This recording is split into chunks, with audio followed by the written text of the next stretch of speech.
Sometimes loneliness becomes so deep it changes who you are. For 10 years, Sarah McKinnon has lived alone in the Montana wilderness, her heart as frozen as the mountain winters. When a wounded cowboy collapses near her cabin, everything changes.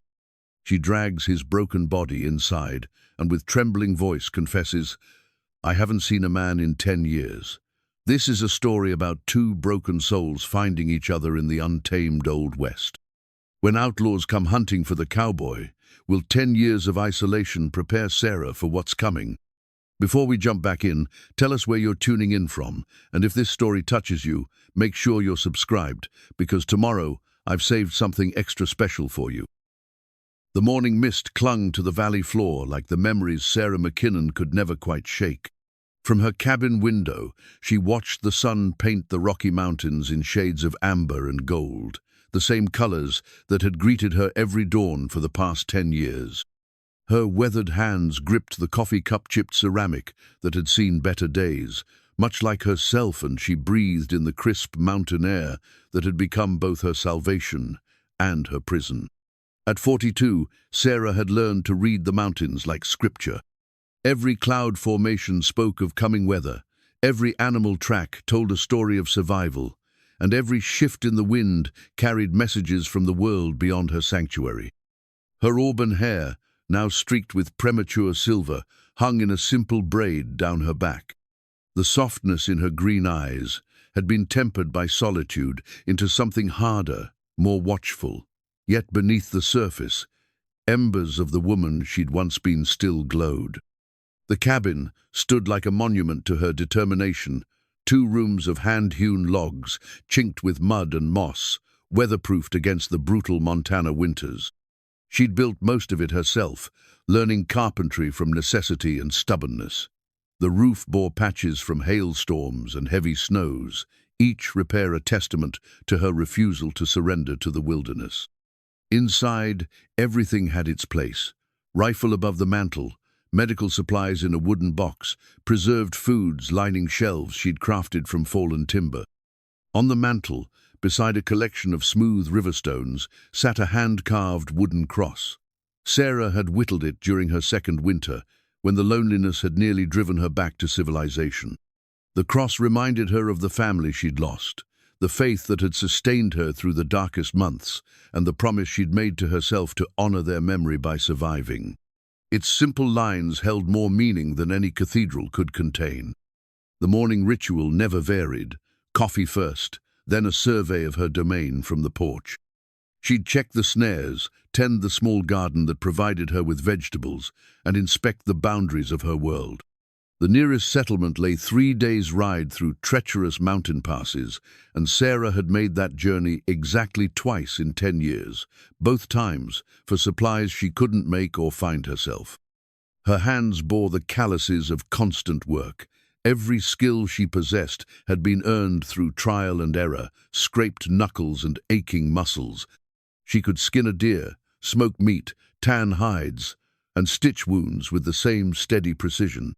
Winter preparations consumed her summers cutting firewood, preserving food, reinforcing her shelter against the storms that could trap her for weeks at a time. The solitude had taught her patience in ways that surprised her. She could sit motionless for hours watching wildlife, understanding their patterns and behaviors. A family of deer had grown comfortable enough to graze near her cabin, and ravens had learned to call her toward fresh game. The mountains had accepted her as part of their rhythm, and she'd learned to find peace in the silence. But peace came with a price. Her voice had grown rusty from disuse, sometimes cracking when she spoke aloud to herself during the long winter months. Human touch had become a memory so distant it felt like someone else's life. The woman who'd once laughed easily and trusted readily had been carved away by necessity, leaving someone harder but perhaps more honest. On this particular morning, as September painted the aspen leaves in brilliant yellow, Sarah noticed something different. The deer weren't grazing in their usual spot, and the ravens had fallen silent. After 10 years in these mountains, she'd learned to trust such signs. Something was wrong. She set down her coffee and reached for the rifle, its familiar weight, both comfort and burden. Thomas's rifle, her late husband's Winchester still, smelled faintly of oil and leather, though she'd fired it only a handful of times in the past decade. Violence belonged to the world she'd fled, but the mountains demanded practical readiness for predators, both four-legged and otherwise. From the porch, she scanned the tree line with practiced eyes. Nothing moved except the whisper of wind through pine needles, yet the wrongness persisted.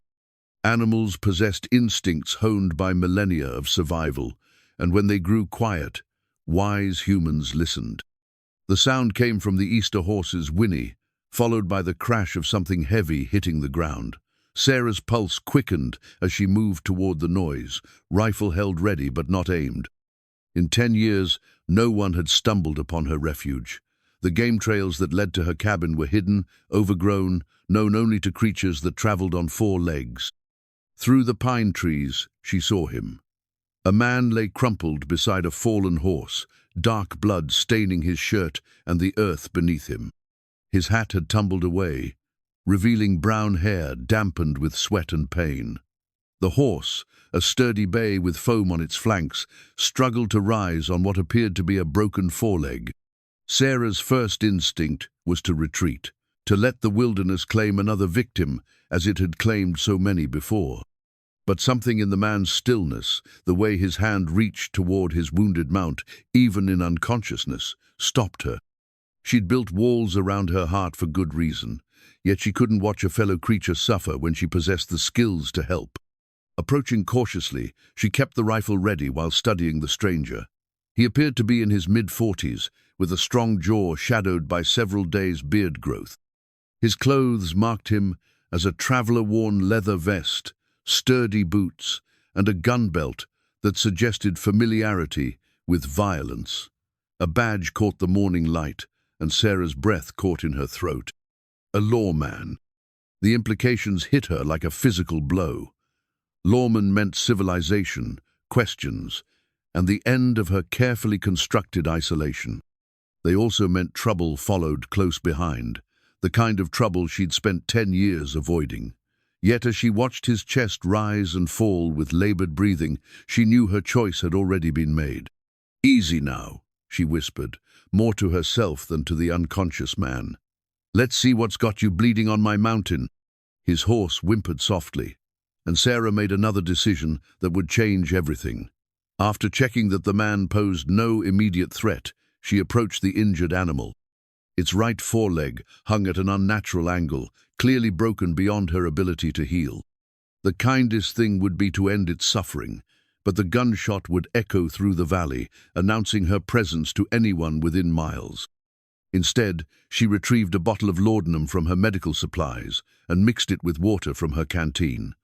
The horse drank gratefully, and within minutes its pain eased into peaceful unconsciousness. Sarah had learned that sometimes mercy came in quiet forms. Returning to the man, she knelt beside him and began her examination. The bullet had entered below his left shoulder, missing vital organs, but causing significant blood loss.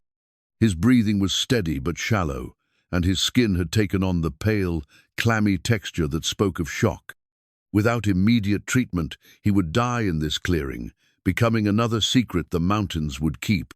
Sarah had tended gunshot wounds before her own husband had been shot during the wagon train attack that had stolen her family and her old life. The memory rose unbidden, bringing with it the familiar ache of loss. Thomas had died in her arms, despite her best efforts, and for a moment she hesitated. Could she bear to watch another man slip away under her care? But this man was still breathing, still fighting, and perhaps, after 10 years of running from her past, it was time to prove that some things could be saved. "I haven't seen a man in 10 years, she whispered to the unconscious stranger as she began to drag his limp form toward her cabin. The words hung in the mountain air like a prayer, carrying the weight of a decade's worth of loneliness and the fragile hope that maybe, just maybe, her world was about to change. Getting the wounded stranger into her cabin proved more challenging than Sarah had anticipated. Despite his lean build, the man was solid muscle and dead weight, and dragging him up the porch, steps required every ounce of strength she'd developed through years of mountain living. By the time she'd maneuvered him onto her kitchen table, the only surface large enough and sturdy enough for what needed to be dawn sweat beaded on her forehead, and her back ached from the effort. The bullet wound looked worse in the cabin's lamplight. The entry point below his left shoulder had torn through the fabric of his shirt, leaving jagged edges stained dark with blood. Sarah had seen enough injuries to know this one was serious but not necessarily fatal, provided she could stop the bleeding and prevent infection. Her hands moved with practiced efficiency as she gathered supplies: clean cloths torn from old bedding, a bottle of whiskey for sterilization, needle and thread for stitching, and the precious laudanum she saved for emergencies. She'd learned frontier medicine out of necessity, first tending to minor injuries during the wagon train journey west, then caring for Thomas during his final hours. The mountain years had taught her to treat everything from cuts and burns to broken bones, using herbs she'd learned to identify and preparations she'd mixed through careful experimentation. This knowledge had kept her alive, and now it might save a stranger's life. Working by the steady glow of oil lamps, Sarah cut away the man's shirt to expose the wound fully. The bullet had passed clean through, which simplified matters considerably. No digging around for metal fragments, no risk of leaving pieces behind to fester. She poured whiskey over the entry and exit wounds, watching the stranger's face for any sign of consciousness. He remained deeply unconscious, his breathing steady but labored. As she worked, Sarah found herself studying his features more closely than she'd intended. His face bore the weathered lines of a man who'd spent years under the open sky. But there was something else there, a hardness around his eyes that spoke of difficult decisions and harder experiences. Scars marked his hands and forearms, some old and faded, others more recent. This was a man acquainted with violence, yet something about his unconscious expression suggested depths beyond mere brutality. The stitching required delicate work, drawing the torn edges of flesh together with small, precise movements. Sarah's hands remained steady, despite the strangeness of touching another human being after so many years of solitude. She'd almost forgotten the warmth of living skin, the weight of another person's trust placed in her hands. The intimacy of the moment unsettled her more than she cared to admit. When she finished bandaging the wounds, Sarah allowed herself a moment to step back and assess her patient. He would live, barring complications like infection or fever. The next few days would tell the tale, but she'd done everything medical knowledge and careful preparation could accomplish. Now came the waiting, and the questions she wasn't sure she wanted answered. As if summoned by her thoughts, the stranger's eyelids fluttered. Sarah instinctively reached for the rifle she'd propped against the wall, then forced herself to remain calm. The man was in no condition to pose a threat, but 10 years of isolation had taught her the value of caution. His eyes opened slowly, unfocused at first, then gradually taking in his surroundings with the wariness of someone accustomed to waking up in dangerous places. "Easy," Sarah said, her voice sounding strange in her own ears after hours of silence. "You're safe. You were shot, but you'll heal." The stranger's gaze found her face, and she saw intelligence flicker behind the pain and confusion. He tried to sit up, grimaced at the effort, and settled back onto the table with a soft grunt of frustration. "Where am I?" His voice was rough with thirst and pain, but underneath lay the steady tone of a man accustomed to authority. "My cabin, about 60 miles north of Helena, if that means anything to you." Sarah maintained her distance, studying his reactions. "What's your name?" "Jake." He paused, as if weighing how much to reveal. "Jake Garrett. And you're the woman who saved my life, I'm guessing." "Sarah McKinnon, though I haven't had cause to use my full name in quite some time." The admission slipped out before she could stop it, and she felt heat rise in her cheeks. "How do you feel?" "Like I've been shot and dragged over half of Montana." Jake attempted a weak smile that transformed his weathered features surprisingly. "But alive, thanks to you." "How long have I been unconscious?" "Most of the day. It's nearly evening now." Sarah moved to the window, partly to check the fading light, and partly to put distance between herself and this unexpected disruption to her ordered world. "Your horse didn't make it. Broken leg." I eased its passing. Something shifted in Jake's expression, grief perhaps, or simply the acceptance of another loss in what had clearly been a difficult journey. Thunder was a good horse. Carried me farther than I had any right to expect. He was quiet for a moment, then fixed Sarah with a direct stare that made her uncomfortable. I need to tell you something important. There are men following me, dangerous men. Sarah's blood chilled. The worst of her fears crystallized into reality with those simple words. What kind of men? The kind who don't care about innocent folks getting caught in their path. Jake struggled to prop himself up on his elbows, wincing at the effort. I'm a deputy U.S. Marshal, and I've been tracking a gang called the Daltons for the better part of 6 months.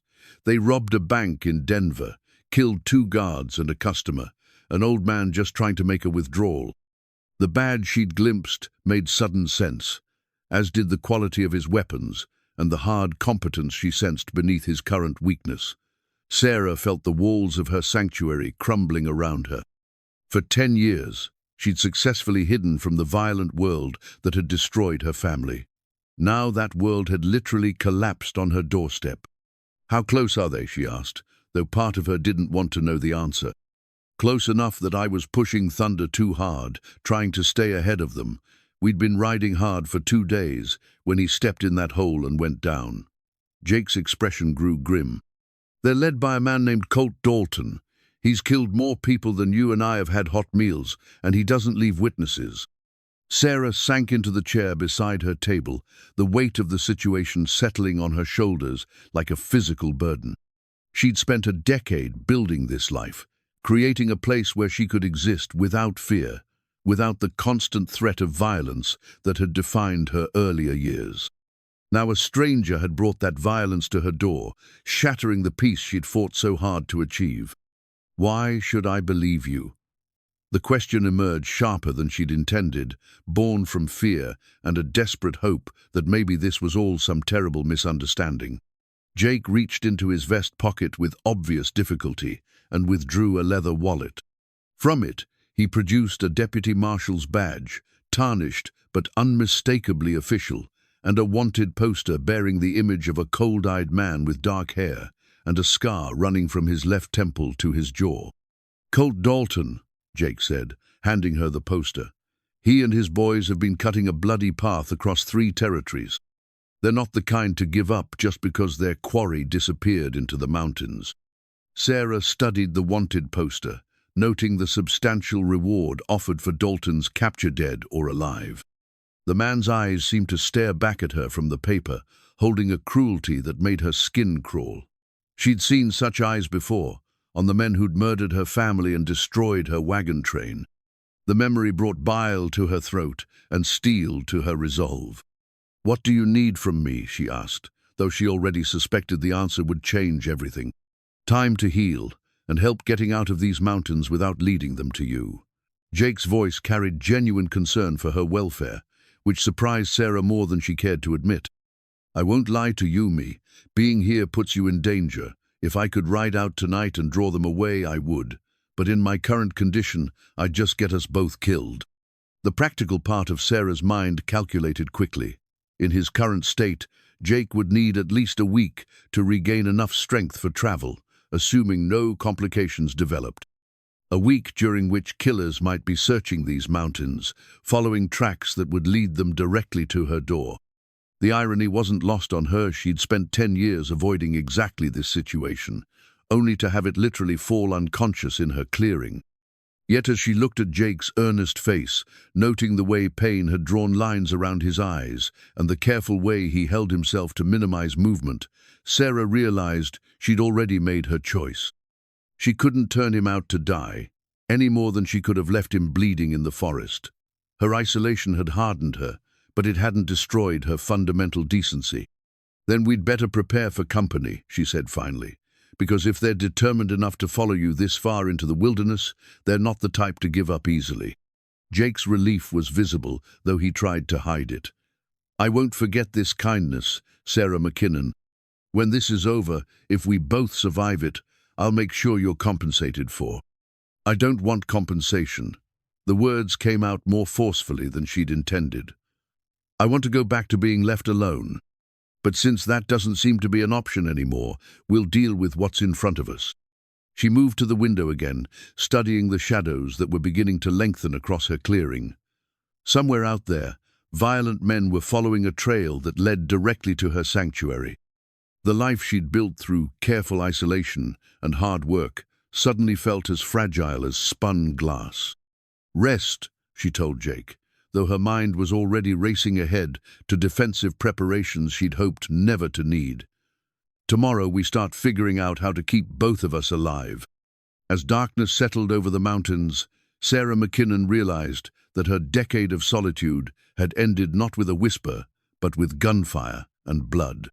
The woman who'd fled civilization to escape violence was about to discover that sometimes running only delayed the inevitable confrontation. Dawn brought with it the crisp promise of autumn and the harsh reality of Sarah's new circumstances. She'd spent a restless night in her chair beside the kitchen table, rifle across her knees, listening for sounds that didn't belong to the mountain's natural rhythm.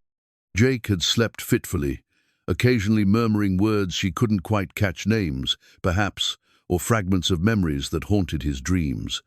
When he finally stirred as sunlight crept through the cabin windows, Sarah was already preparing a breakfast of cornbread and preserved venison. The smell of coffee filled the small space, a comfort she'd grown to treasure during her solitary years. Jake attempted to sit up, moved too quickly, and immediately pressed his hand to his bandaged shoulder with a sharp intake of breath. "The first few days are the worst," Sarah said without turning from the stove. "Your body needs time to remember how to heal." "How do you know so much about gunshot wounds?" Jake's question carried genuine curiosity rather than suspicion, but Sarah felt her defensive walls rising nonetheless. "You learn what you need to survive," she replied simply. "Mountain living doesn't allow for ignorance about medical matters." Jake accepted this explanation without pressing further, which surprised her. Most men, in her limited experience, felt compelled to probe and question until they'd satisfied their curiosity. This restraint suggested either genuine respect for her privacy or the wisdom of someone who carried secrets of his own. She brought him coffee and a plate of food, noting how his hands shook slightly as he accepted them. Blood loss and shock took their toll, but she could see strength beneath the current weakness. This was a man accustomed to hardship, someone who understood that recovery required patience and careful attention to the body's signals.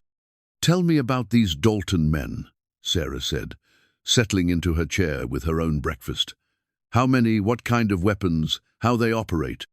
Jake chewed thoughtfully before answering, his lawman's mind clearly organizing information. "5 of them, including Colt.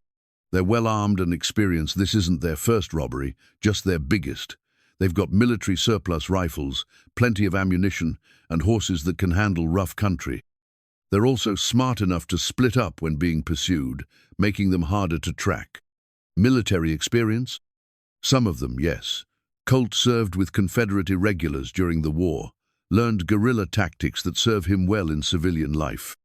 His brother Marcus was cavalry, knows horses and long-range shooting. The others are just killers who found their calling." Sarah absorbed this information while studying Jake's face. Despite his weakened state, his eyes remained alert and calculating.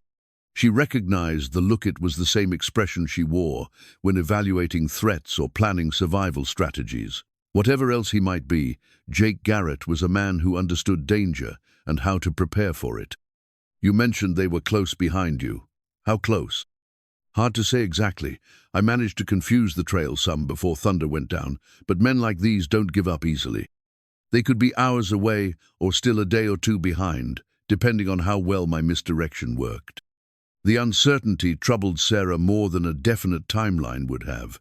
Unknown variables had killed more people in the wilderness than bears or winter storms. She needed better information to plan effectively, which meant scouting the approaches to her valley while Jake recovered enough to contribute to their defense. "There's something I need to show you," she said, rising from her chair. From a wooden chest in the corner, She withdrew her late husband's rifle, Winchester repeater, that had seen careful maintenance despite years of minimal use. The weapon felt foreign in her hands, a reminder of skills she'd hoped never to need again. Jake's eyebrows rose slightly. "You know how to use that?" "I know which end the bullets come out of," Sarah replied with dry humor. "Beyond that, my experience is limited to hunting deer and scaring off the occasional bear." "Deer don't shoot back," Jake observed quietly, "and men like the Daltons are considerably more dangerous than bears." The truth of his words settled between them like a weight. Sarah had survived a decade in the wilderness through careful planning and risk avoidance. The skills that had kept her alive, patience, observation, strategic thinking, might translate to this new threat. But she lacked the hardened experience that violence demanded. "Then you'd better teach me," she said, meeting his gaze directly, "because running isn't an option anymore, and I won't die quietly if they come for us." Something shifted in Jake's expression, respect perhaps, or recognition of a kindred determination. He nodded slowly, wincing as the movement pulled at his injured shoulder. "We'll start with the basics. Field of fire, sight alignment, breathing control. But first, I need to understand the lay of the land. How many approaches to this cabin? What kind of cover and concealment you've got? Natural choke points we can use to our advantage." Sarah felt a strange mixture of relief and apprehension. Relief that she wouldn't face this threat alone, apprehension at how quickly she was adapting to the prospect of violence.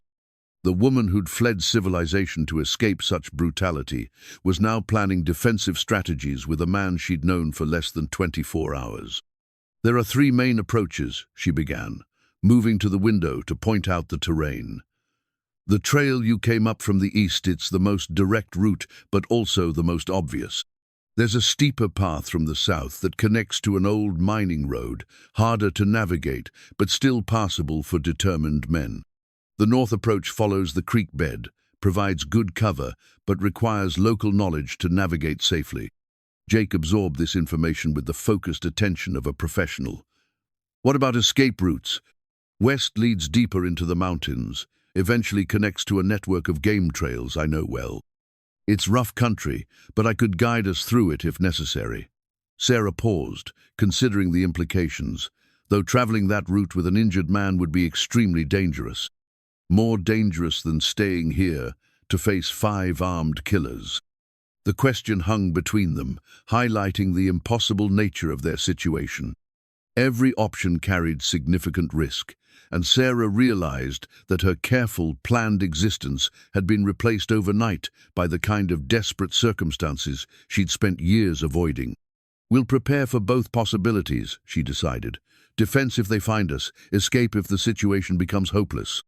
Jake nodded his approval. "Smart thinking. Always have a backup plan, and a backup for the backup." As they continued discussing strategy, Sarah found herself oddly comforted by Jake's professional competence. His presence brought danger, but it also brought knowledge and skills she lacked. For the first time in 10 years, she wasn't facing a crisis entirely alone. The morning passed in careful planning and preparation. Sarah showed Jake her food stores, water sources, and the various tools and weapons she'd accumulated over the years. He evaluated her defensive positions with the eye of someone who'd survived more than one armed confrontation, offering suggestions that revealed the depth of his experience. By midday, Jake had recovered enough strength to examine Sarah's rifle more thoroughly. His hands moved over the weapon with familiar expertise, checking the action, testing the sight alignment, and nodding approval at the weapon's condition. "Your husband took good care of this," he observed. "Winchester 73, lever action, holds 15 rounds. It's a fine weapon, well maintained." "Thomas was particular about his tools," Sarah replied, surprised by how easily his name came to her lips. She rarely spoke of her late husband, but something about Jake's respectful tone made the sharing feel natural rather than painful. "He taught you to shoot?" "Some. Basic marksmanship, mostly for hunting. Nothing like what you're suggesting we might need." Jake was quiet for a moment, then met her eyes with an expression of gentle seriousness. "Sarah, I want you to understand what we might be facing. These aren't men who'll be satisfied with just taking me. They've killed witnesses before, burned farms, left entire families dead, rather than risk someone identifying them later. The words hit Sarah like physical blows, bringing back memories of the wagon train massacre that had stolen her previous life. She'd survived that nightmare through pure luck and Thomas's sacrifice, escaping into the wilderness while screams and gunfire echoed behind her. The prospect of facing such violence again made her stomach clench with familiar terror. But beneath the fear, something else stirred a deep, quiet anger that had sustained her through the worst of her grief and the hardest of her mountain winters. She'd built a life from nothing, survived challenges that would have broken lesser people, and carved out a space of peace in an often violent world. She would not surrender that accomplishment without a fight. "Then we make sure they regret finding us," she said, her voice carrying a strength that surprised them both. The second day brought a peculiar intimacy, born of shared danger and necessity. Jake's strength was returning gradually, allowing him to move around the cabin with careful deliberation. Sarah found herself hyper-aware of his presence in ways that unsettled her. The sound of his breathing as he slept, the way he favored his left arm, the grateful expression that crossed his features when she brought him fresh coffee. She'd grown accustomed to the rhythms of solitude, where every sound and movement was her own. Now the cabin felt smaller, the air charged with an energy she'd forgotten existed. When Jake offered to help with simple tasks, folding bandages, organizing ammunition, their hands occasionally brushed, sending unexpected jolts through her nervous system. Human touch had become so foreign that these brief contacts felt almost electric. "You're staring," Jake observed, with gentle amusement as Sarah paused in her work sharpening kitchen knives for potential weapons. Heat flooded her cheeks. "I'm sorry. It's been so long since." She stopped herself, embarrassed by the admission. "Since you've had company," Jake finished kindly. "I understand. After my wife died, I spent the better part of a year avoiding people. Couldn't bear the sound of conversation or laughter when mine had been silenced." The revelation hung between them, creating a bridge of shared understanding. Sarah had sensed depths beneath Jake's surface, but this glimpse of personal loss explained much about his patient demeanor and respectful distance. They were both survivors of tragedy, both carrying wounds that went deeper than bullet holes. "How did she die?" Sarah asked, then immediately regretted the intrusion. "I'm sorry, that's not my business. Cholera epidemic in Kansas took her and our daughter both within a week." Jake's voice remained steady, but Sarah caught the slight tremor that betrayed continuing pain. "That's when I became a lawman. Figured if I couldn't save them, maybe I could save someone else." Sarah set down her sharpening stone and really looked at Jake for the first time since bringing him into her cabin. Behind the weathered features and professional competence lay a man acquainted with profound loss, someone who understood the particular ache of surviving when loved ones didn't. The recognition created an unexpected kinship that went beyond their current shared danger. "I lost my family too," she said quietly. "Wagon train massacre 10 years ago. I was the only survivor." Jake nodded, his expression conveying understanding without pity. "Is that what brought you to these mountains?" "I couldn't." Sarah paused, searching for words to explain the complexity of that decision. "I couldn't exist in a world where such things happened randomly, where violence could steal everything without warning. Up here, threats have predictable sources: weather, animals, accidents, things you can prepare for. But not men like the Daltons." "No," she admitted, "not men like them." The conversation created a shift in the atmosphere between them, moving from wary cooperation towards something approaching genuine partnership. Jake began sharing tactical knowledge with the patience of a good teacher, explaining concepts of fields of fire and defensive positioning without making Sarah feel ignorant or incapable. In return, she taught him about the mountain's resources, which plants could treat fever, where fresh water could be found, how to read weather signs that might aid or hinder their enemies. By afternoon, they were working together to prepare defensive measures. Sarah's cabin had been built for comfort and protection against natural elements, not military assault, but it possessed certain advantages. The clearing provided good visibility in multiple directions, while the tree line offered cover for anyone defending from within. Jake identified potential firing positions and helped Sarah understand how to use furniture and household items as improvised fortifications. The work brought them into frequent physical proximity.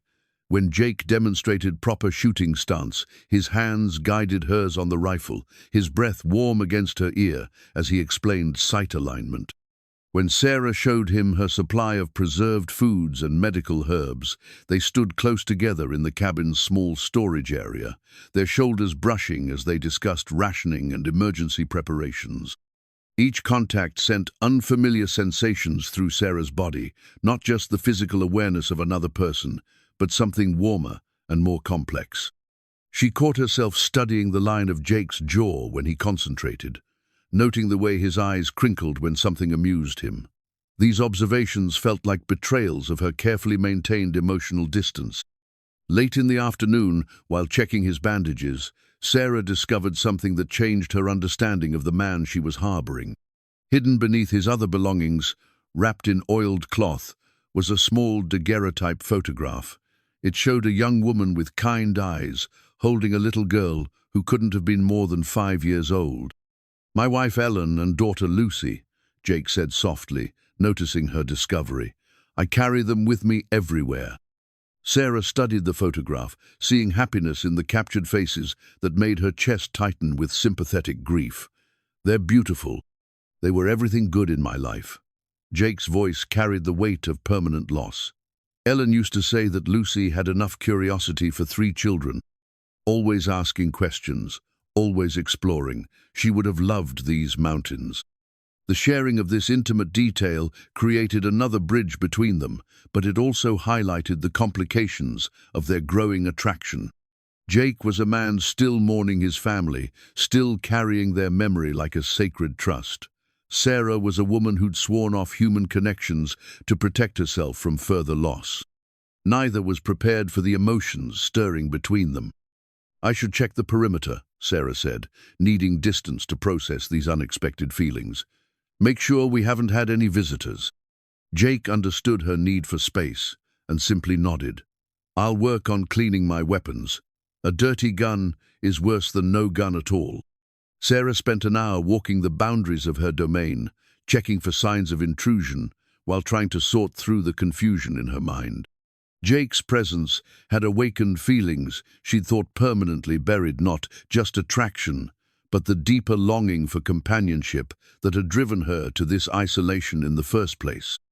The forest showed no signs of disturbance, but Sarah's practiced eye caught subtle changes that spoke of potential danger. A deer trail showed fresh tracks heading away from the usual grazing areas. Ravens had abandoned their normal roosting spots.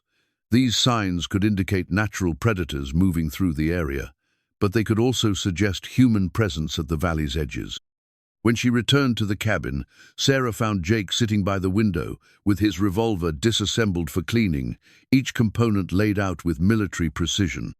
His movements were methodical and sure, revealing years of experience with weapons maintenance.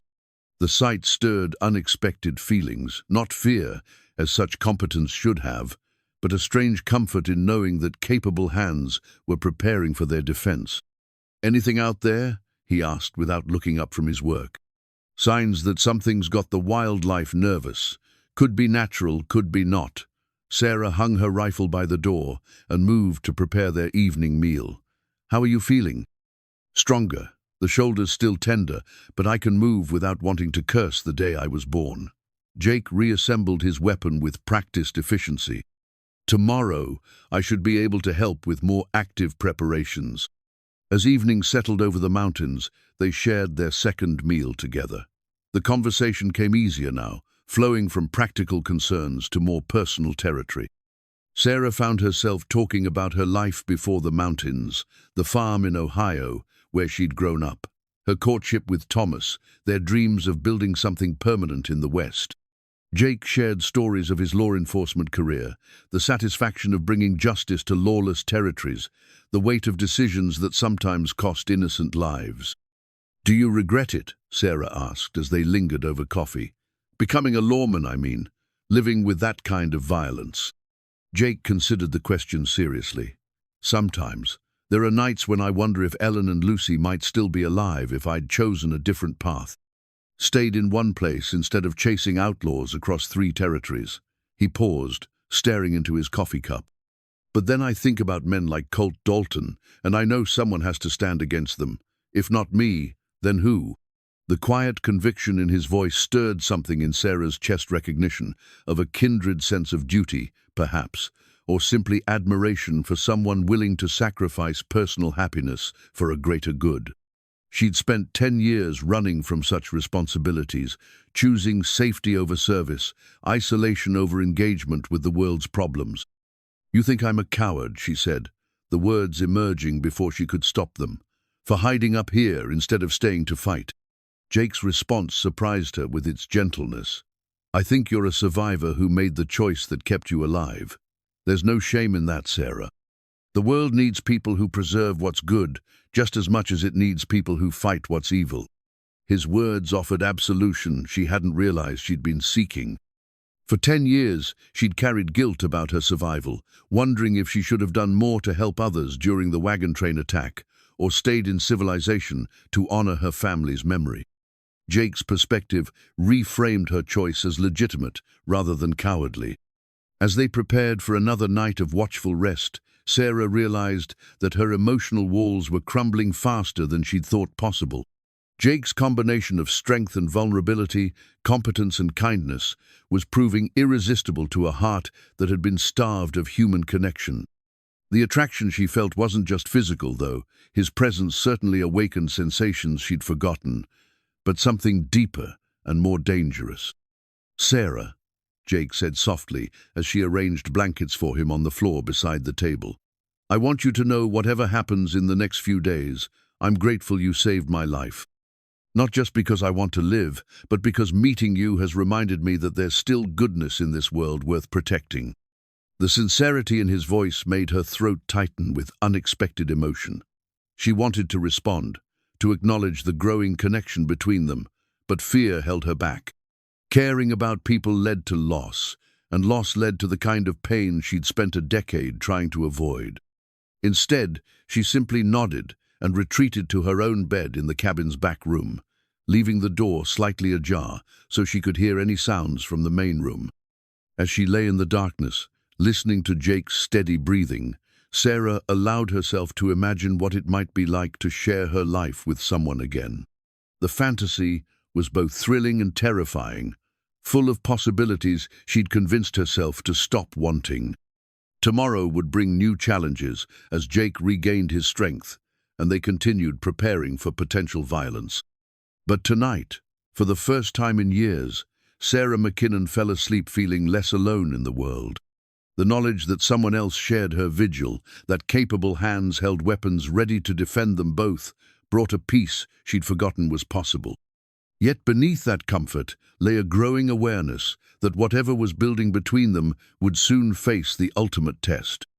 When violent men came calling, and both Sarah and Jake believed their fragile connection would either be forged stronger by shared survival or shattered by the brutal realities of frontier justice. The third morning brought ominous changes that set Sarah's nerves on edge. The usual symphony of birdsong was notably absent, and even the chattering squirrels had fallen silent. In 10 years of mountain living, she'd learned to read such signs like scripture natures, creatures possessed, survival instincts honed by millennia of evolution, and when they grew quiet, danger usually followed. Jake noticed the unnatural stillness immediately upon waking. Despite his injuries, his lawman's training had him alert and assessing threats before full consciousness returned. He moved to the window with careful deliberation, his right hand instinctively reaching for the revolver he'd placed within easy reach. "How long has it been this quiet?" he asked, his voice pitched low. "Since before dawn. The ravens started it. They left their roosts around midnight and haven't returned. Sarah checked the loads in her rifle with movements that were becoming automatic. Something's got them spooked, and it's not weather or natural predators. Jake's expression grew grim. They found the valley. The certainty in his voice made Sarah's stomach clench with dread, but she forced herself to think practically. Fear was a luxury they couldn't afford if survival was the goal. How do you want to handle this?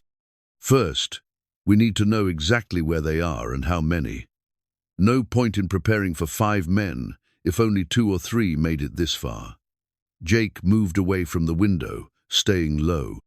You know these mountains better than anyone. Is there a position where we could observe the approaches without being seen? Sarah considered the terrain surrounding her cabin. There's an outcropping about 300 yards north, hidden by pine trees, but with clear sight lines down all the main trails. I use it sometimes to watch for weather changes. Can you get there without being spotted? In my sleep. The confidence in her voice surprised them both. 10 years of navigating these mountains had given her skills she'd never fully appreciated until now. Then that's our first move. I'll stay here and keep watch on the cabin if they're conducting reconnaissance. They'll want to study the target before making their move. The plan made tactical sense, but it required them to separate, potentially leaving each other vulnerable. Sarah felt reluctance rise in her chest at the thought of leaving Jake alone and wounded. The emotion caught her off guard with its intensity. "Be careful," she said, then immediately felt foolish for stating the obvious. Jake's response carried warmth that suggested he understood her concern. "You, too. If you see anything that looks like immediate threat, get back here quickly. We're stronger together than apart." Sarah gathered her rifle and a small pack containing water and field glasses she'd acquired years ago for watching wildlife. As she prepared to leave, Jake caught her hand gently, his calloused fingers warm against her skin. "Sarahif, something happens to me. If they get past my defenses, don't try to be a hero. Use that escape route you mentioned. Head deep into the mountains and don't look back." The prospect of leaving him to face the Daltons alone sent a shock through her system. "I won't abandon you." "It's not abandonment, it's survival. There's no honor in dying for someone you've known 3 days. His words stung because they highlighted the unusual intensity of her feelings for this virtual stranger. She'd built emotional walls specifically to avoid such complications, yet somehow Jake had breached her defenses without even trying. The realization was both thrilling and terrifying. "Maybe not," she admitted, "but there's no honor in running either." Before Jake could respond, Sarah slipped out the cabin's back door and into the forest. The familiar embrace of pine needles and mountain air steadied her nerves as she moved through terrain she knew as well as her own heartbeat. Every tree, rock formation, and game trail held memories of solitary years spent learning the mountain's moods and seasons. The journey to her observation post required careful movement through thick undergrowth and across several small clearings where she could be exposed to watching eyes. Sarah's decade of wilderness living had taught her patience and stealth skills that now served a deadlier purpose than avoiding wildlife or hunting game. The outcropping provided exactly the vantage point she'd promised. Hidden behind a screen of pine boughs, she could observe all 3 approaches to her valley without being seen. Sarah settled into position with her field glasses and began a systematic scan of the terrain below. It didn't take long to spot them. 3 riders moved along the eastern trail, the same route Jake had used with the careful deliberation of men hunting dangerous prey. Even at distance, Sarah could see they were well-armed and experienced, their movements coordinated in ways that spoke of military training or extensive outlaw experience. Through her field glasses, she studied each rider carefully. The leader was a lean man with dark hair and a scar running down the left side of his face, unmistakably Colt Dalton from the wanted poster Jake had shown her. His companions were both younger but carried themselves with the easy confidence of men comfortable with violence. Sarah watched as they examined the ground where Jake's horse had fallen, noting how they spread out to study the area from different angles. These weren't random desperados, but professionals who understood tracking and tactics. The realization that such men were hunting in her sanctuary sent ice through her veins. The gang spent nearly an hour at the crash site before Colt pointed toward her cabin's general direction. They'd found the trail blood spots, disturbed vegetation, and drag marks that led directly to her home. Sarah's mouth went dry as she watched them mount up and begin following the sign with methodical precision. She needed to warn Jake immediately, but movement during daylight across open ground would expose her to observation. Sarah forced herself to think tactically rather than emotionally. The riders would need at least 20 minutes to reach the cabin, following the trail carefully. If she moved fast and used cover effectively, she could beat them back and provide crucial intelligence about enemy numbers and positions. The return journey tested every skill she'd developed during her mountain years. Sarah moved through the forest like a shadow, using natural cover and her knowledge of the terrain to mask her passage. Branches that would catch clothing, rocks that might shift underfoot, clearings that offered no concealment. She navigated these obstacles with desperate efficiency.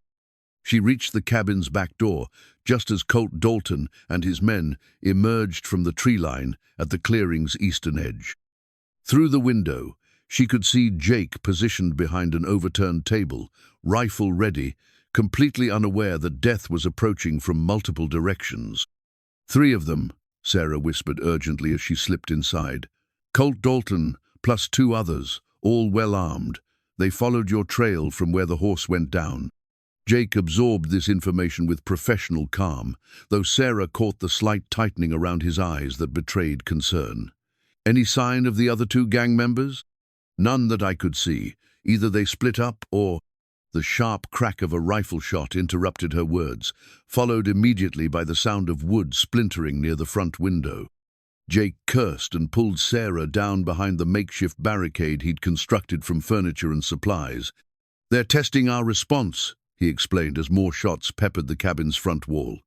"Trying to determine how many defenders they're facing and what kind of firepower we have." Sarah's heart hammered against her ribs as the reality of armed combat crashed over her. The clinical discussions of tactics and preparation hadn't fully prepared her for the visceral terror of bullets seeking her life. Yet beneath the fear lay something else, fierce determination to protect the sanctuary she'd built and the man who'd brought unexpected warmth back into her world. "What do we do?" she asked, surprised by the steadiness in her own voice.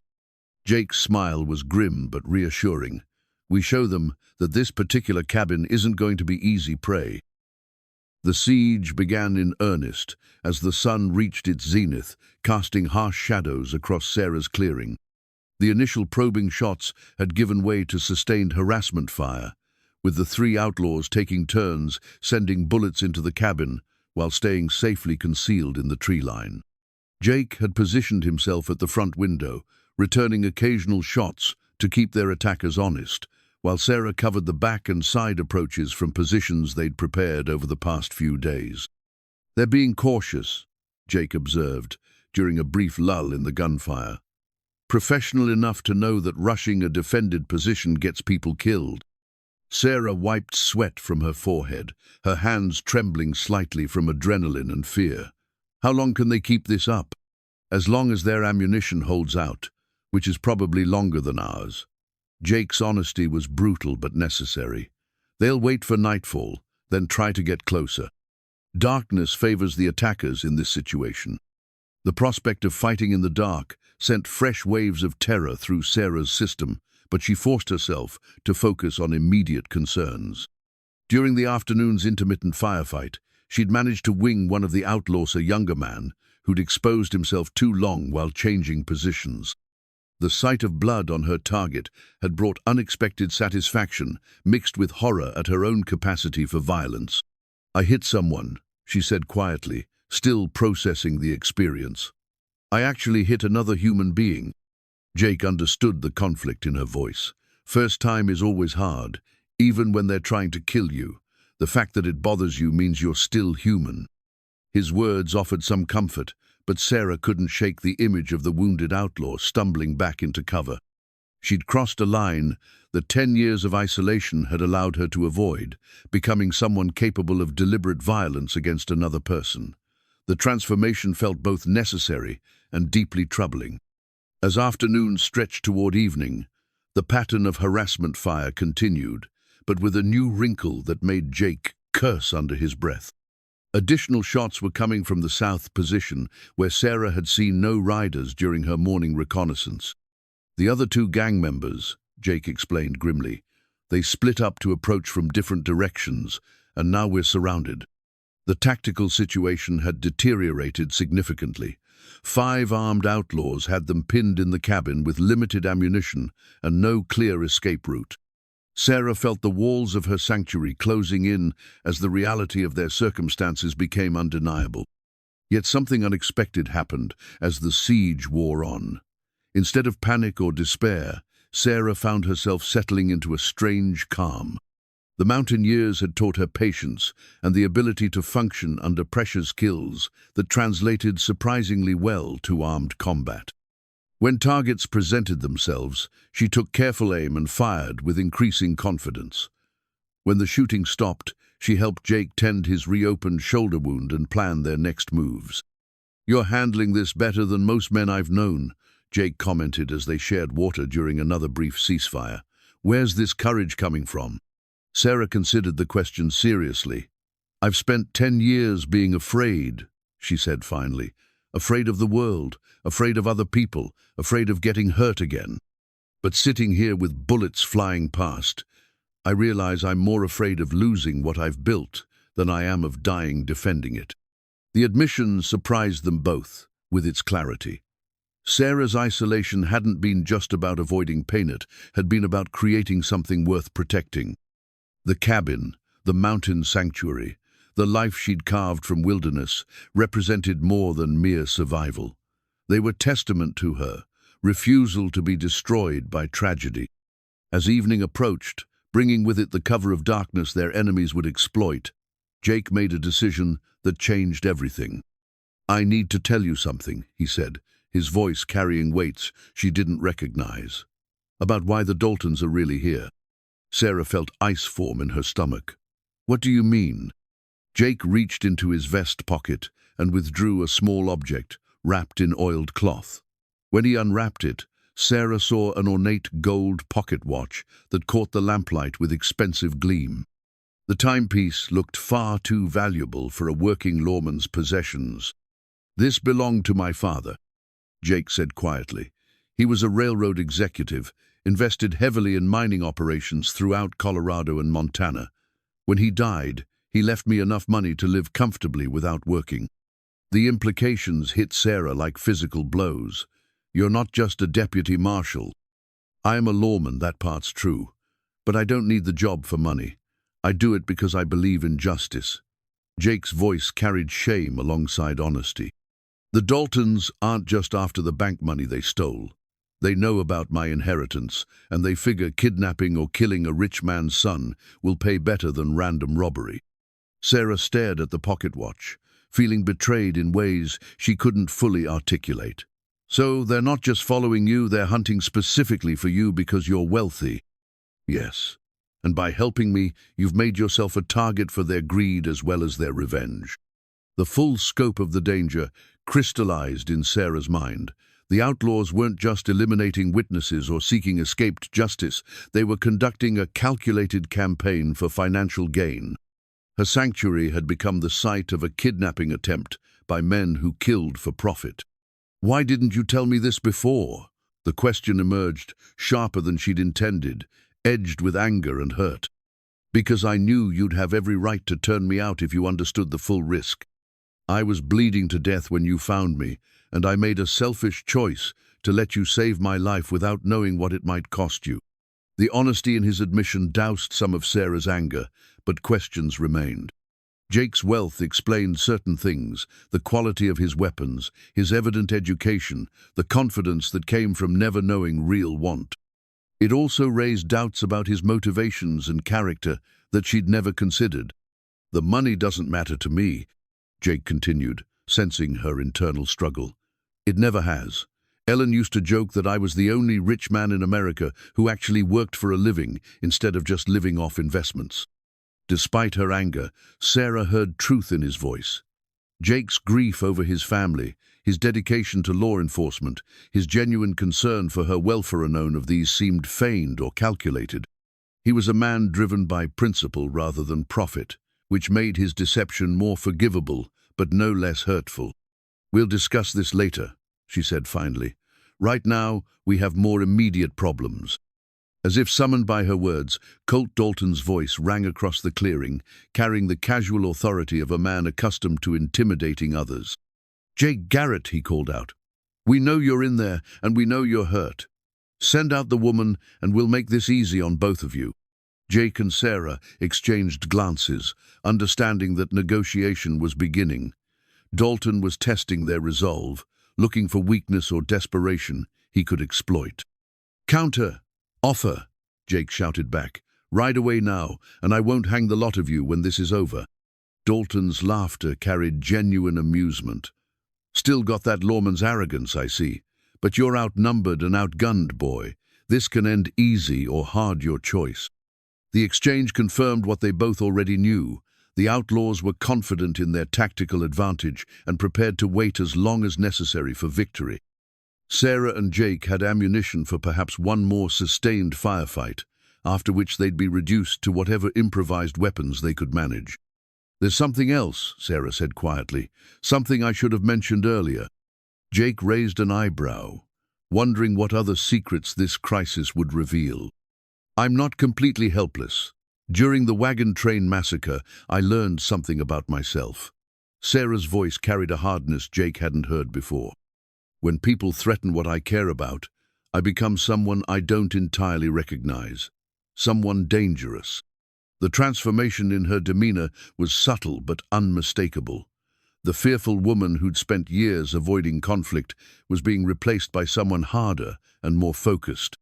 Jake recognized the look he'd seen it in mirrors after Ellen and Lucy died, the expression of someone who'd lost too much to fear losing more. As darkness fell over the mountains, bringing with it the final phase of their confrontation, both Sarah and Jake understood that they were no longer the same people who'd met 3 days earlier. The siege had burned away pretenses and revealed the core of who they really were under pressure. The question that remained was whether they'd survive long enough to explore what those revelations might mean for their future together. The attack came with the new moon, when darkness lay thick as velvet across the mountain valley. Sarah had been dozing fitfully against the cabin wall when the sound of breaking glass jerked her fully awake. Jake was already moving, his revolver tracking toward the source of the noisier back window, where someone had thrown a rock to test their alertness. "They're probing for weak spots," Jake whispered, his voice tense with anticipation. "Won't be long now." Sarah checked her rifle's load for the 10th time that evening, her hands steady despite the fear coursing through her veins. The past few hours had been filled with ominous silence, broken only by occasional movement in the forest branches, snapping, leaves rustling, the barely audible sounds of men positioning themselves for assault. The first real attack came from 2 directions simultaneously. Gunfire erupted from the tree line as 2 outlaws laid down, covering fire, while their companions moved closer to the cabin. Jake returned fire methodically, his shots carefully aimed to conserve ammunition while keeping their attackers honest. Sarah covered the back approach, her mountain-trained eyes picking out movement that less experienced defenders might have missed. For 20 minutes, the firefight raged with deadly intensity. Sarah surprised herself with her marksmanship, her shots finding their marks with increasing frequency as fear transformed into focused determination. She'd wounded at least one more attacker, possibly killed another, though the darkness made certainty impossible. Then Jake made a strangled sound that turned her blood to ice.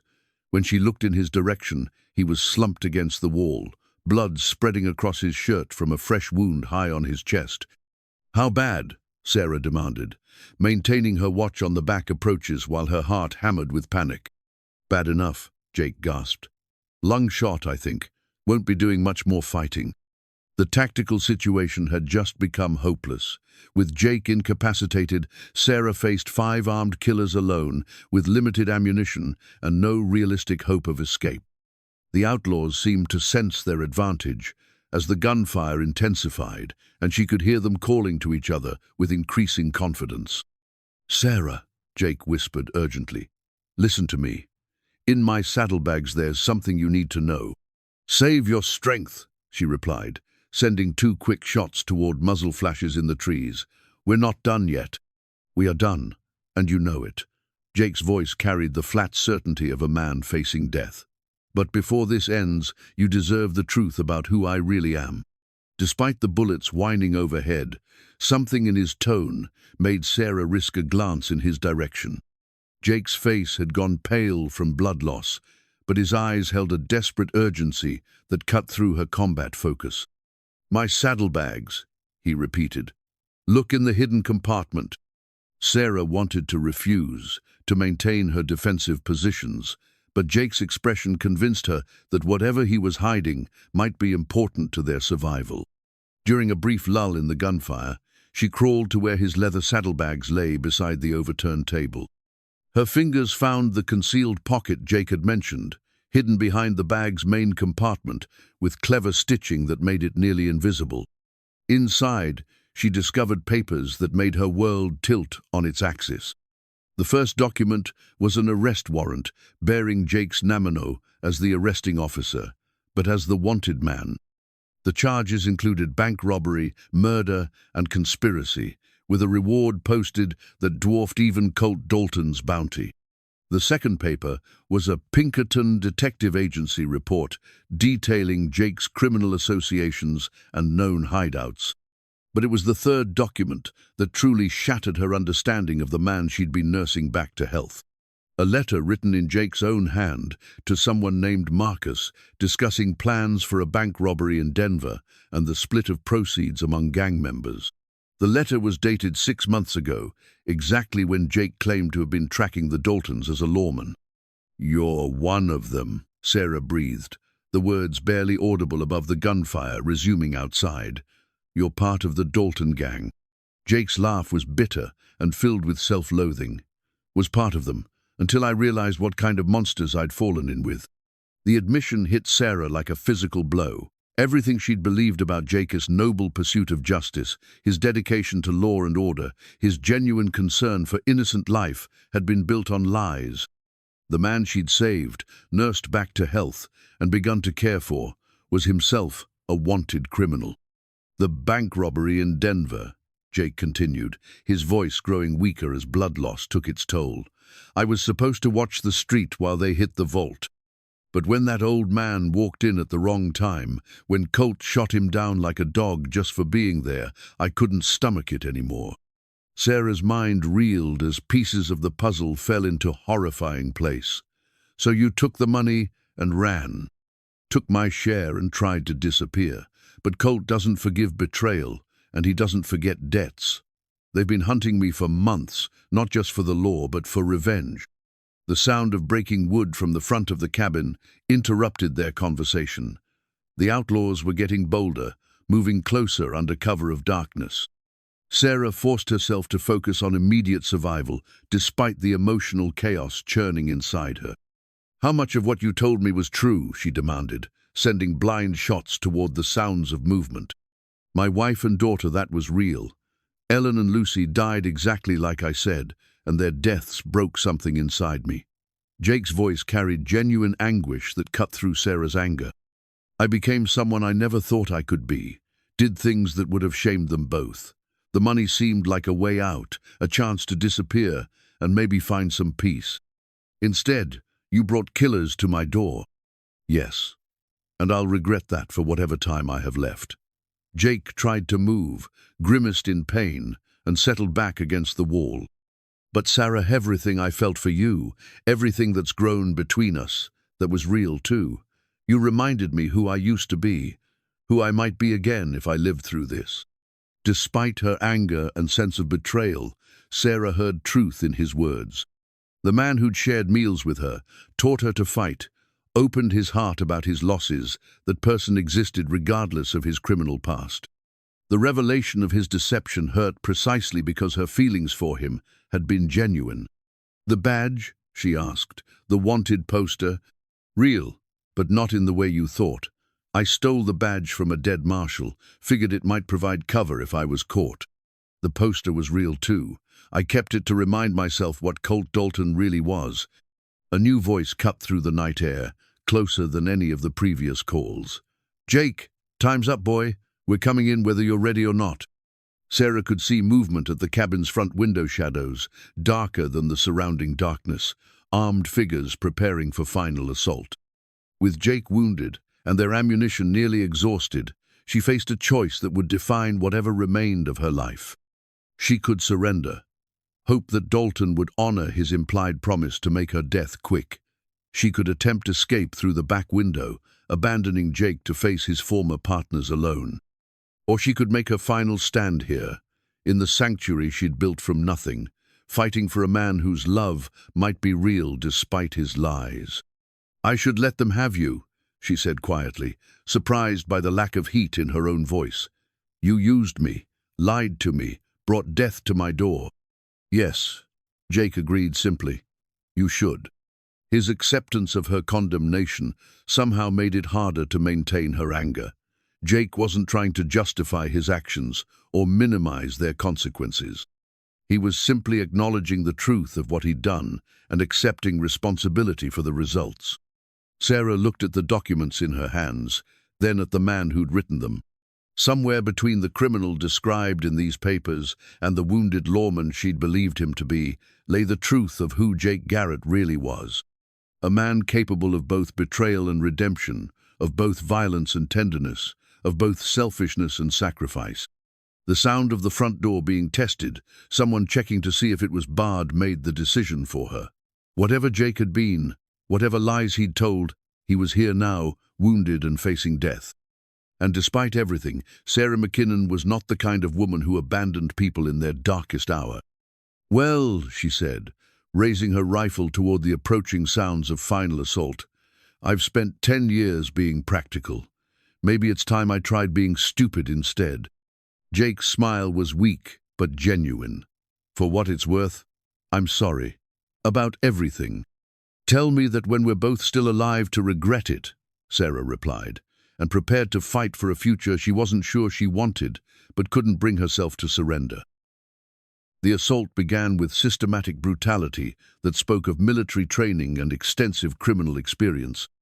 Colt Dalton's men attacked from 3 directions simultaneously, their gunfire coordinated to keep Sarah pinned down while they advanced on the cabin. She could hear them calling to each other in the darkness, their voices carrying the confidence of predators who'd cornered their prey. "2 more minutes and we're through that door," one of them shouted. "Don't kill the woman, yet Colt wants to talk to her first." The casual cruelty in those words sent ice through Sarah's veins, but also crystallized her resolve. She'd survived the wagon train massacre through a combination of luck and Thomas's sacrifice. She'd endured 10 years of isolation by refusing to surrender to despair. Now, facing her final test, she discovered reserves of strength she'd never known she possessed. "Jake," she said quietly, not taking her eyes off the window where muzzle flashes lit the darkness like deadly fireflies. "Can you still shoot?" "Some," he replied through gritted teeth. "Right hand's still working, even if everything else is falling apart. Then we make them pay for every inch. They want to take what we've built here. They'll have to earn it." Something in her voice made Jake look at her with new understanding. The frightened woman who dragged his unconscious body into this cabin 3 days ago was gone, replaced by someone harder and more dangerous. Sarah had found the core of steel that had allowed her to survive when others died, and now she was prepared to use it. The next wave of gunfire shattered the cabin's front window completely, sending glass cascading across the floor in a deadly rain. Sarah responded with careful, aimed shots that forced their attackers to seek better cover. She'd learned to read their patterns now, anticipating where they'd appear next and having her rifle ready when they showed themselves. During a brief lull in the shooting, Sarah moved to where she'd hidden something that represented her connection to faith and family, her mother's Bible. Carried west in the wagon train and preserved through all the years of solitude that followed. The leather binding was worn smooth by countless readings, its pages marked with passages that had sustained her through the darkest times. "For we wrestle not against flesh and blood," she whispered, quoting words that had given her comfort during Thomas's death, "but against principalities, against powers, against the rulers of the darkness of this world." The scripture reminded her that some battles transcended mere physical conflict. What was happening here represented more than outlaws seeking money or revenge. It was a test of whether good could survive in a world that often seemed dominated by cruelty and violence. "Sarah," Jake called weakly, "I need to tell you about the money." "What money?" She kept her rifle trained on the darkness beyond the broken window. "My share from the Denver job, $15,000, hidden in a place only I know." Jake's breathing was becoming more labored, but his voice remained clear.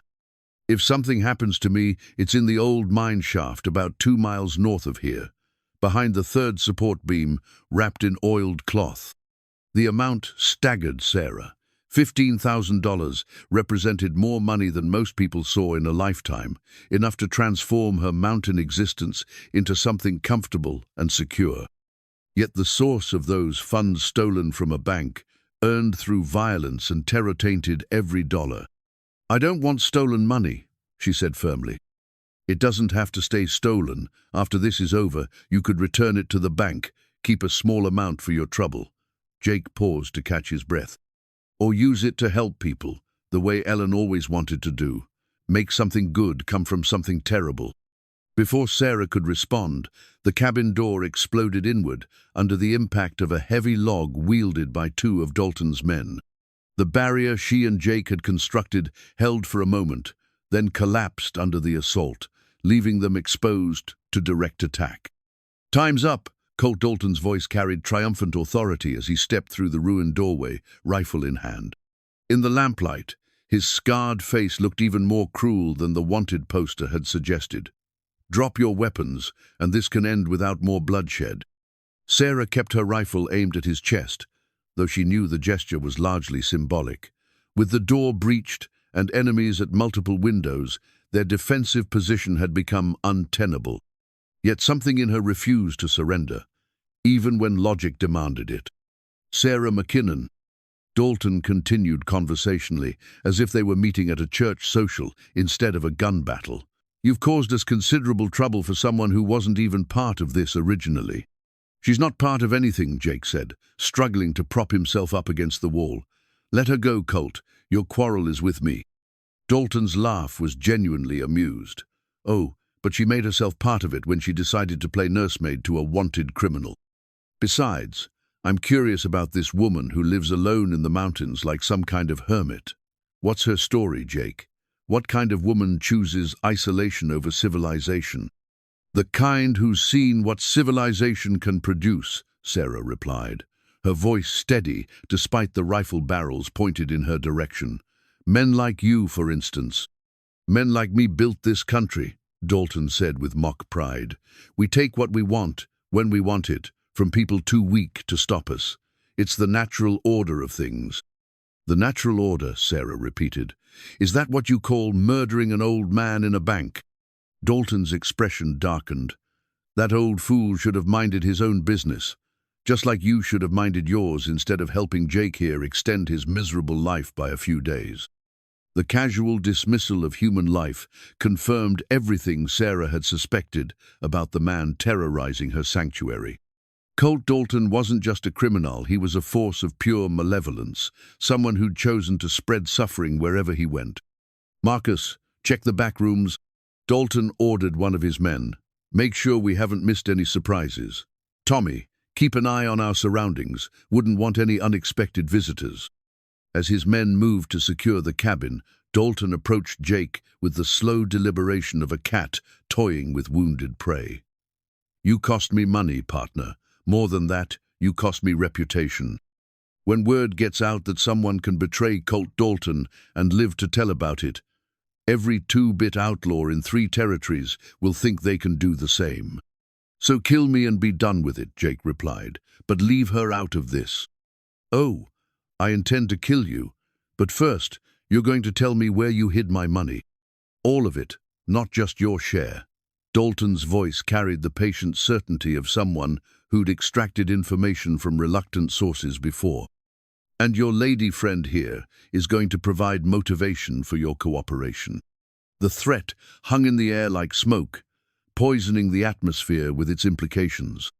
Sarah understood that she'd become a tool for torturing information from Jake, a lever that Dalton would use to break his former partner's resistance. The knowledge brought not fear, but a cold, focused anger that surprised her with its intensity. You know what I realized, sitting here waiting for you to work up the courage to attack? Sarah said conversationally. I've spent 10 years being afraid of men like you. 10 years hiding in these mountains because I thought the world was too dangerous, too cruel, too violent for someone like me. And you were right, Dalton replied. This world belongs to the strong. Maybe, but I built something here that's stronger than anything you've ever created. I built a life that doesn't require hurting other people to sustain itself. Sarah's voice carried growing conviction. I built peace in a place where peace shouldn't be possible. Pretty words, Dalton sneered, but words don't stop bullets. No, Sarah agreed, but they do remind you what you're fighting for. She thought of the hand-carved cross on her mantle, representing faith that had sustained her through impossible circumstances. She thought of the photograph in Jake's saddlebags, showing a family destroyed by violence but not forgotten. She thought of the decade she'd spent proving that survival was possible even after devastating loss. Most of all, she thought of the choice that lay before her, now surrender to evil or make a stand for something better, even if that stand proved futile. Jake, she said quietly, never taking her eyes off Colt Dalton, remember what you told me about some battles being worth fighting, even when you can't win them. Sarah, don't. I forgive you, she interrupted, and meant it. For the lies, for the danger, for all of it. We all make choices we regret. What matters is the choice you make right now. Understanding passed between them in that moment, a shared recognition of what needed to happen next. They were going to die in this cabin, but they would die as people who'd chosen love over fear, sacrifice over selfishness, principle over survival. Together, Jake asked, his wounded hand finding its way to his revolver. Together, Sarah confirmed, and prepared to make her final stand in the sanctuary she'd built from nothing but determination and hope. The final battle erupted with a violence that transformed Sarah's peaceful sanctuary into a vision of hell. The moment she and Jake made their choice to fight rather than surrender, Colt Dalton's face twisted with rage at their defiance. His shouted orders to his men were lost in the thunder of gunfire as the cabin became a battleground where survival measured itself in heartbeats and split-second decisions. Sarah moved with desperate efficiency, using furniture and cabin walls as cover while working her way toward a better firing position. Jake's revolver barked repeatedly from his position against the wall, each shot carefully aimed, despite his wounds and weakening condition. For a few precious moments, their coordinated defense caught Dalton's men off guard, forcing them to seek cover and disrupting their planned assault. The tide of battle shifted when one of the outlaws managed to reach the cabin's side window, gaining a clear field of fire into the main room. His rifle cracked twice in rapid succession, sending bullets uncomfortably close to Sarah's position and forcing her to abandon her carefully chosen cover. As she dove behind the overturned table, splinters exploded from the wall where her head had been seconds before. "Marcus is flanking us," Jake called out, his voice strained with pain and effort. "Can't cover that angle from here." Sarah understood immediately. The tactical situation was deteriorating as their enemies used superior numbers to attack from multiple directions simultaneously. She needed to eliminate the threat from the side window before it became impossible to defend any position effectively. Rising from cover with her rifle ready, Sarah found herself face to face with a young man whose eyes held the same cold cruelty she'd seen in Colt Dalton. For a split second, they stared at each other across the space of violence and hatred, two people whose lives had intersected in this moment of deadly decision. Sarah's finger found the trigger first. The Winchester's bullet caught the outlaw center mass, spinning him away from the window in a spray of blood that painted the cabin wall. She felt no satisfaction in the kill, only grim acknowledgement that survival sometimes required becoming someone you'd never wanted to be. "One down," she reported to Jake, surprised by the steadiness in her own voice. "Good shooting. But we've got bigger problems coming." The bigger problem revealed itself as Colt Dalton himself appeared in the ruined doorway, his rifle seeking targets with professional precision. Sarah caught a glimpse of his scarred face in the lamplight, noting the cold calculation in his eyes as he evaluated the tactical situation. This wasn't a man driven by passion or anger, he was a predator conducting business. "Enough games," Dalton announced, his voice carrying deadly authority. "Tommy, start burning them out. Use the oil from their lamps." The new threat sent ice through Sarah's veins. Fire in a wooden cabin would spread quickly, forcing them into the open, where Dalton's superior numbers would overwhelm them easily. She watched in horror as one of the remaining outlaws began splashing lamp oil against the cabin's interior walls, preparing to turn their sanctuary into a funeral pyre. "Jake," she called urgently, "we need to move now before—" Her words were cut off as flames erupted along the cabin's east wall, fed by the oil and spreading with terrifying speed. The heat hit her like a physical blow, and smoke began filling the confined space with choking thickness. Within minutes, the cabin would become uninhabitable. "The back window," Jake gasped, struggling to rise from his position. "It's our only chance." Sarah knew he was right, but she also understood that Jake's wounds made rapid movement impossible. The choice before her was stark and terrible: abandon him to save herself, or stay and die together in the flames now consuming her home. The decision came without conscious thought. Sarah moved to Jake's side, slipping her arm around his waist to support his weight. "Together, remember?" Jake's grateful smile was visible, even through the smoke and pain. Together. They began their desperate move toward the back of the cabin, Sarah half carrying Jake while maintaining her grip on the rifle. Behind them, flames climbed the walls with hungry intensity, consuming everything she'd built during her decade of isolation. The hand-carved cross, the carefully preserved supplies, the simple furniture that had made this place a home, all of it disappearing in the inferno. As they reached the back window, a burning beam crashed down where they'd been standing seconds before. The cabin's roof was beginning to collapse, and Sarah realized they had perhaps a minute before the entire structure became an inescapable death trap. "Can you make it through the window?" she asked Jake, noting how heavily he was leaning on her for support. "Have to," he replied with grim determination. No choice left.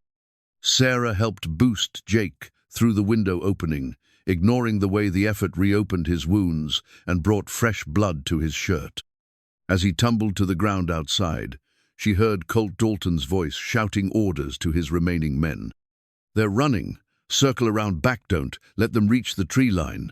The escape attempt had been anticipated.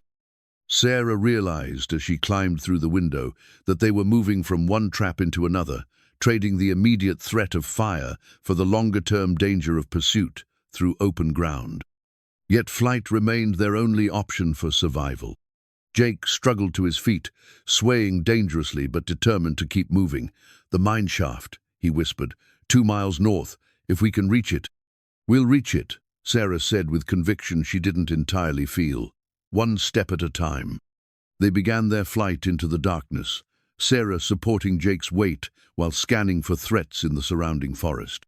Behind them, her cabin blazed like a beacon against the night sky, destroying 10 years of careful work in minutes of malicious fire.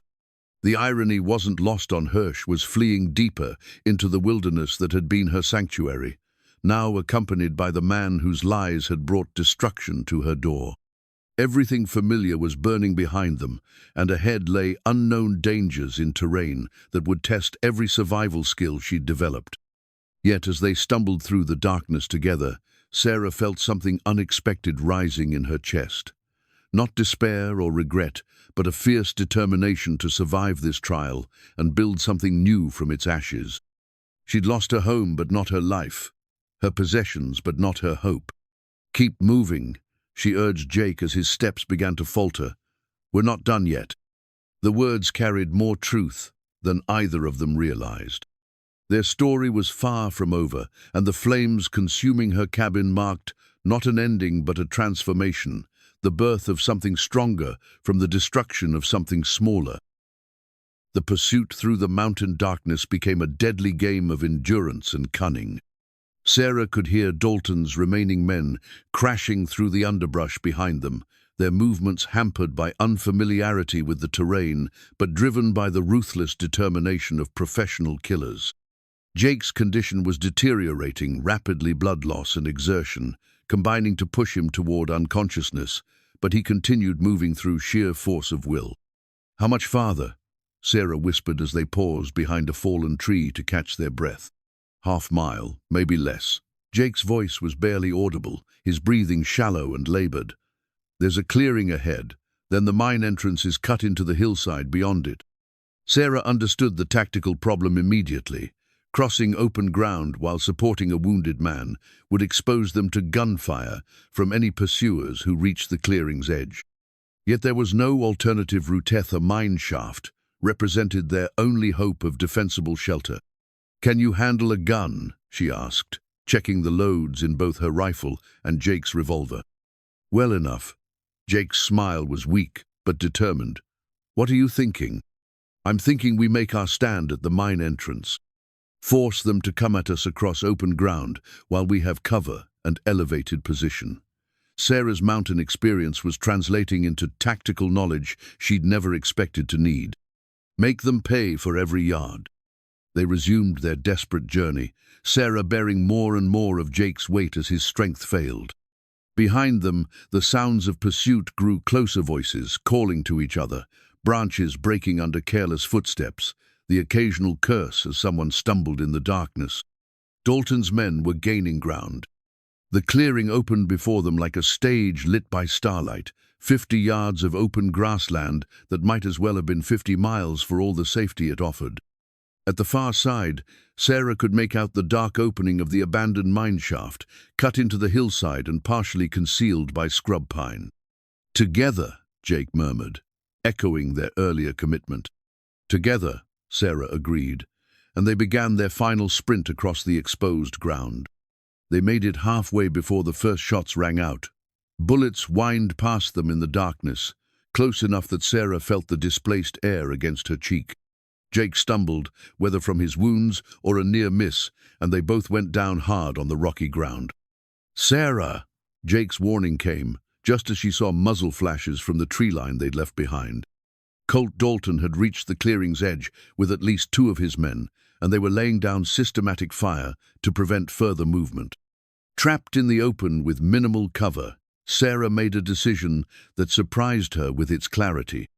Instead of cowering or attempting to crawl to safety, she rose to one knee and began returning fire with methodical precision.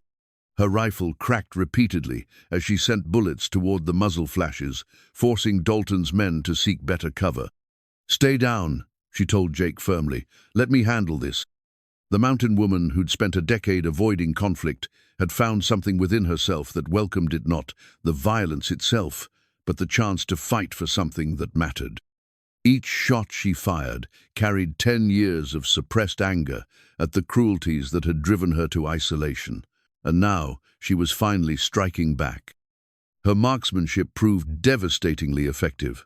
One of Dalton's men cried out and stopped firing, apparently hit by her careful aim. The remaining gunfire slackened as the outlaws realized they faced someone far more dangerous than they'd anticipated. "Jake," she called without taking her eyes off the tree line, "can you make it to the mine shaft?" "Not without you." His voice carried stubborn determination despite his obvious weakness. "Then we go together." When I tell you, move as fast as you can toward that opening. I'll cover you." Sarah waited for the right momentous lull in the gunfire that suggested reloading or repositioning, then shouted, "Now!" She rose to her feet and began laying down suppressing fire while Jake struggled toward the mine entrance. Her rifle emptied quickly, forcing her to draw Jake's revolver and continue shooting while moving backward toward safety. They reached the mine shaft just as Colt Dalton himself appeared at the clearing's edge, his rifle seeking targets in the darkness. Sarah and Jake tumbled into the protective darkness of the tunnel entrance, finally gaining the defensive position they'd sought. "End of the line," Dalton called across the clearing, his voice carrying cruel satisfaction. "Nowhere left to run, and you're bleeding out anyway. Make this easy on yourselves." Sarah checked Jake's condition in the dim light filtering into the mine shaft. His shirt was soaked with blood from multiple wounds, and his skin had taken on the waxy pallor that spoke of approaching shock. Without immediate medical attention, he would die within the hour. "The money," Jake whispered urgently. "Third support beam, behind loose rocks. Take it and use it for something good." "Save your strength," Sarah replied, though she could see he was failing rapidly. "We're not done yet." But even as she spoke the words, Sarah understood that their situation had become hopeless. Dalton could simply wait for Jake to die from blood loss, then storm the mine shaft when she was alone. She had perhaps 6 bullets left between the rifle and revolver, while he had multiple gunmen and unlimited time. Yet something in her refused to accept defeat. The mine shaft represented more than just Shelterrit, was a symbol of human determination to extract value from barren rock, to find treasure in the most unlikely places. Like her own transformation from broken widow to mountain survivor, it proved that persistence could overcome seemingly impossible obstacles. "Colt," she called out, her voice echoing from the mine entrance. "You want your money? Come and take it." The challenge rang across the clearing with unmistakable defiance. Sarah McKinnon, who'd spent 10 years running from confrontation, was now inviting it on her own terms. She would make her final stand here, in this dark tunnel that had been carved by people who refused to accept that some mountains couldn't be moved. "Your choice," Dalton replied, and she could hear the grim satisfaction in his voice. "Tommy, circle around to the north side. I'll take the direct approach. Time to finish this." As footsteps began moving across the clearing toward the mine entrance, Sarah prepared for the confrontation that would decide whether love and redemption could triumph over greed and cruelty. The darkness around her felt less like a trap than a cocoon, the place where her transformation would finally be complete. She was no longer the frightened woman who'd fled civilization 10 years ago, nor the isolated hermit who'd built walls against human connection.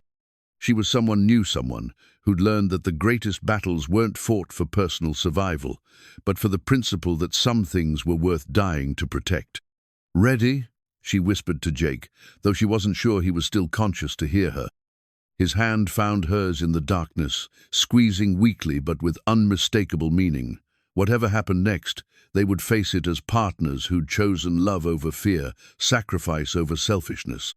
The sound of approaching footsteps grew louder as Colt Dalton came to claim his prize, unaware that he was walking into a confrontation with something far more dangerous than wounded. Fugitive, she was facing the fury of a woman who'd finally found something worth fighting for. 6 months later, Sarah McKinnon stood at the edge of her rebuilt clearing, watching the morning sun paint the Rocky Mountains in shades of gold and amber. The new cabin was larger than its predecessor, built with help from Jake, and designed to accommodate 2 people who'd learned the value of sharing both burdens and blessings. Where the old structure had been purely functional, this one showed touches of beauty that spoke to hope rather than mere survival. The events in the mine shaft had ended with shocking swiftness. Colt Dalton's arrogance had led him to underestimate both Sarah's marksmanship and her intimate knowledge of the abandoned tunnels. When he'd advanced on what he thought was a trapped position, he'd instead walked into an ambush that cost him his life and broke his gang's cohesion. The surviving outlaws had fled rather than face a woman who'd proven more dangerous than they'd ever imagined. Jake had survived his wounds, though recovery had taken months of careful nursing and gradual rehabilitation. During those long weeks of healing, he and Sarah had talked through the complexities of their relationship, the lies that had brought them together, the truths that had kept them together, and the future they wanted to build despite their complicated past. The stolen money had been returned to the Denver bank, just as Jake had suggested, though Sarah had accepted a substantial reward for its recovery. More importantly, Jake's cooperation with federal marshals had led to the capture of several other gang members and the recovery of additional stolen goods. His testimony had helped bring justice to families who'd suffered losses at outlaw hands. "You're thinking too hard again," Jake observed as he joined her on the porch, 2 cups of coffee steaming in the crisp mountain air. His movements still showed careful deliberation, reminders of wounds that would probably ache for the rest of his life, but his strength had returned along with something precious he'd thought permanently lost. "Just reflecting on how much has changed," Sarah replied, accepting the coffee with a smile that transformed her weathered features. "6 months ago, I thought my story was finished. Now it feels like it's just beginning." Jake settled beside her on the bench they'd built together, positioned to catch the morning sun and provide clear views of all approaches to their home. Old habits died hard, but they'd learned to blend vigilance with peace, caution with contentment. "Any regrets?" he asked, a question that had become routine between them as they worked through the emotional complexities of their shared trauma and recovery. "About saving a wounded stranger, about fighting for our lives, about choosing love over fear." Sarah considered the question seriously, as she always did. "No regrets about any of that. You?" "About lying to you at the beginning, about bringing danger to your sanctuary." Jake's expression carried the weight of ongoing remorse. "Those I regret deeply, but not about the life we're building now." The conversation was interrupted by the sound of horses approaching from the eastern trail. Sarah felt familiar tension rise in her chestal instincts that might never fully disappear.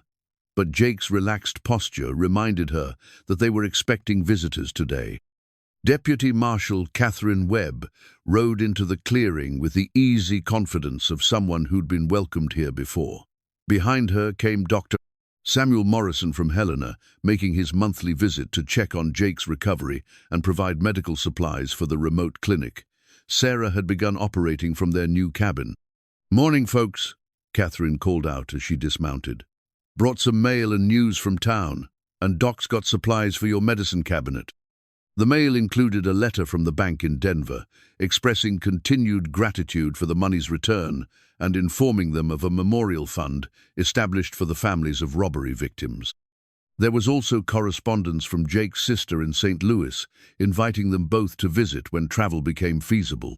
But the most significant item was a document that made Sarah's hands tremble as she read it: an official pardon from the territorial governor, clearing Jake's name of all charges related to his criminal past. His cooperation with law enforcement and the testimony of character witnesses, including Sarah herself, had convinced authorities that justice was better served by redemption than punishment.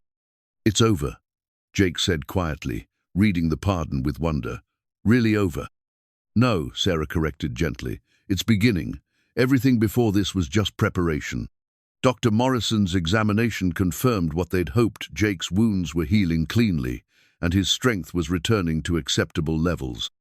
More importantly, the doctor pronounced himself impressed with the medical facility Sarah had established, noting that her combination of frontier practicality and careful learning made her invaluable to isolated families throughout the region.